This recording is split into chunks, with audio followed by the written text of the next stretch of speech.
तो भाई आज हम समझने वाले हैं वो एक सीक्रेट टिप जो आपके स्क्वाट में 10 से 15 केजी ऐड कर सकता है इंस्टेंटली, बहुत ही कम ड्यूरेशन ऑफ टाइम में। एक बहुत ही छोटा सा चेंज है जिसको इम्प्लीमेंट करने से आप अपने स्क्वाट में 10 से 15 केजी ऐड कर सकते हो बहुत ही जल्दी। तो आज हम उसको सीखने वाले हैं और मैं डेमोन्स्ट्रेट भी करूंगा कि उसको करना कैसे है ताकि आप अपनी ट्रेनिंग में वो इम्प्लीमेंट कर पाओ। तो सबसे पहले मैं एक ब्रीफ आइडिया दे देता हूं कि हमको क्या चेंज करना है जिससे हमारा स्क्वाट में 10 से 15 केजी इतनी आसानी से ऐड हो जाएगा। तो ज्यादा बड़ा चेंज नहीं है, एक छोटा ही चेंज है। दो टाइप के स्क्वाट होते हैं, ठीक है। यूजुअली जिनको नॉलेज नहीं होती वो सिर्फ हाई बार स्क्वाट करते हैं। हाई बार स्क्वाट क्या होता है, जिसमें आप अपना ट्रेडिशनली जो बारबेल है वो अपने अपर ट्रैप्स पे रखते हो, ठीक है। लेकिन एक दूसरी वेरिएशन भी है जो काफी लोगों को नहीं पता है और वही करके आपका स्क्वाट तेजी से बढ़ सकता है। तो जो दूसरी वेरिएशन है वो है लो bar squat. High bar squat में आप अपना बारबेल अपर ट्रैप्स पे प्लेस करते हो, लेकिन लो बार स्क्वाट में आप अपना बारबेल अपने रियर डेल्ट्स पे प्लेस करते हो। तो मैं एक बार डेमोन्स्ट्रेट कर देता हूँ दोनों वेरिएशंस को ताकि आपको पता चल जाए कि दोनों में डिफरेंस क्या है। ओके, तो सबसे पहले समझ लेते हैं हाई बार स्क्वाट्स का पोजीशन क्या रहता है। तो हाई बार स्क्वाट्स में जैसे मैंने आपको बताया, आपका बारबेल अपर ट्रैप्स पे प्लेस होता है। तो ये वो पोजीशन है, ये आपके अपर ट्रैप्स और ये आपका हाई बार पोजीशन, ठीक है। ये वेरिएशन ही ज्यादातर लोग परफॉर्म करते हैं जिनको लो बार स्क्वाट्स के बारे में नहीं पता होता। लेकिन अब हम सीखते हैं कि लो बार स्क्वाट्स को कैसे पोजीशन करना है। तो लो बार स्क्वाट्स में जैसे मैंने बताया रियर डेल्ट्स पे, तो देखना ध्यान से। तो लो बार स्क्वाट्स में मैं बारबेल को अपने रियर डेल्ट्स पे लाऊंगा। यहां पर है मेरे रियर डेल्ट्स। इससे ऊपर रखोगे तो आप हाई बार हो जाएगा और नीचे रखोगे तो फिर लो बार आ जाएगा। और उसके बहुत नीचे चले जाओगे तो शोल्डर मोबिलिटी का रिक्वायरमेंट बहुत ज्यादा हो जाएगा। तो वो तो मैं प्रेफर नहीं करूंगा। नॉर्मल जो लो बार है वही सीखते हैं। तो लो बार में अपने रियर डेल्ट्स पे प्लेस करना है। फिर जब आप अनरैप करोगे तो आपको फील होगा कि आप हाई बार जैसे अपराइट नहीं खड़े हो सकते, क्योंकि बारबेल आपकी बैक में नीचे प्लेस हो रखा है।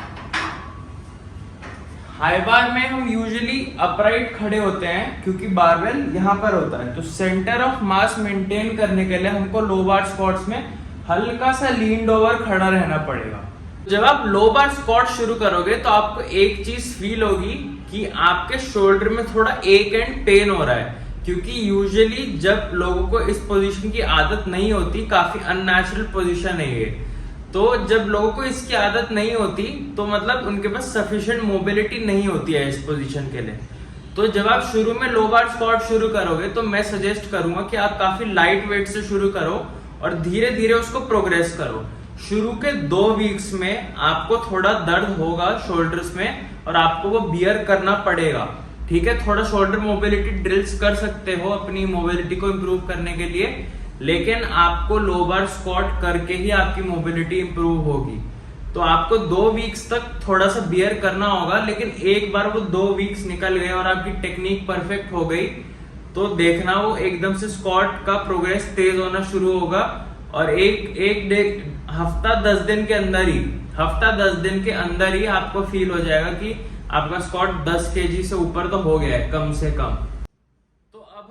पॉइंट समझ लेते हैं कि बस एक बार पोजीशन चेंज करने से हमारा स्क्वाट इतना ज्यादा कैसे बढ़ रहा है। तो मैं कुछ पॉइंट्स बताऊंगा। तो सबसे पहले है कि रेंज ऑफ मोशन।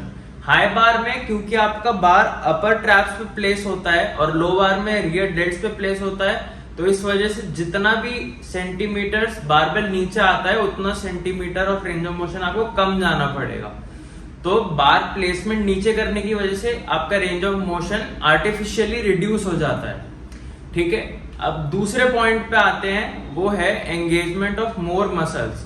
तो हाई बार में क्या होता है, यूजुअली हमारे क्वाड्स एंगेज रहते हैं। क्वाड्स हमारे मेन ड्राइवर रहते हैं। क्यों? क्योंकि हम अपराइट खड़े होते हैं। लेकिन लो बार में क्योंकि हम थोड़ा सा लीन्ड ओवर खड़े होते हैं तो इसमें और भी काफी मसल्स ग्रुप्स एंगेज होने लग जाते हैं। जैसे कि आपके क्वाड्स तो हो ही रहे हैं, हैमस्ट्रिंग्स, ग्लूट्स और लोअर बैक, ये आपकी ज्यादा एंगेज होगी। तो क्योंकि हमारा ग्लूट बहुत ही पावरफुल मसल है, अगर आपको नहीं पता तो मैं बता देता हूँ, ग्लूट्स बहुत ही पावरफुल मसल होता है। तो ग्लूट्स एंड हैमस्ट्रिंग की मदद से आप एक्स्ट्रा रिक्रूटमेंट कर सकते हो मसल फाइबर्स का। तो इस वजह से, क्योंकि हमारे ज्यादा मसल ग्रुप्स यूज हो रहे हैं, आप ज्यादा वेट भी उठा पाओगे।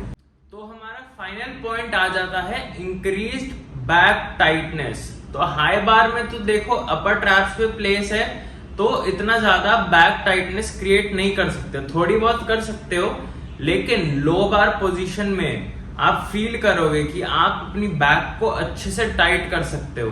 आप अपने शोल्डर ब्लेड्स को स्क्वीज करोगे। अगर आप ऐसे खड़े हो और अगर आप थोड़ा स्क्वीज करोगे, थोड़ा रिट्रैक्टेड खड़े रहोगे, तो चांसेस है आपकी बैक ज्यादा टाइट रहेगी।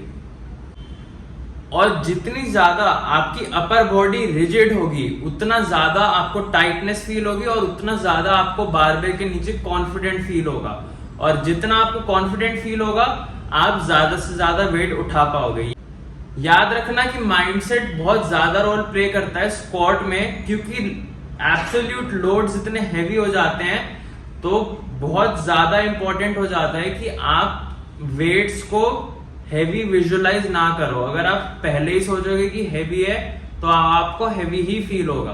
तो आपको ये सोच के जाना है कि वेट आपके लिए हैवी नहीं है। जितना आप कॉन्फिडेंट रहोगे, उतना ज्यादा आपको हेल्प मिलेगी हैवी लोड्स को पुश करने में। आज के लिए इतना ही।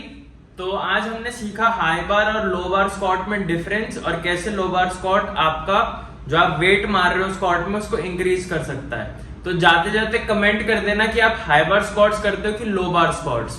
और अगर वीडियो अच्छी लगी हो तो उसको लाइक करना, कमेंट करना, शेयर करना अपने फ्रेंड्स के साथ, ताकि उनको ऐसी इंफॉर्मेटिव नॉलेज गेन करने को मिले। तो बस इतना ही आज के लिए। मिलते हैं अब सीधा नेक्स्ट इंफॉर्मेटिव वीडियो में।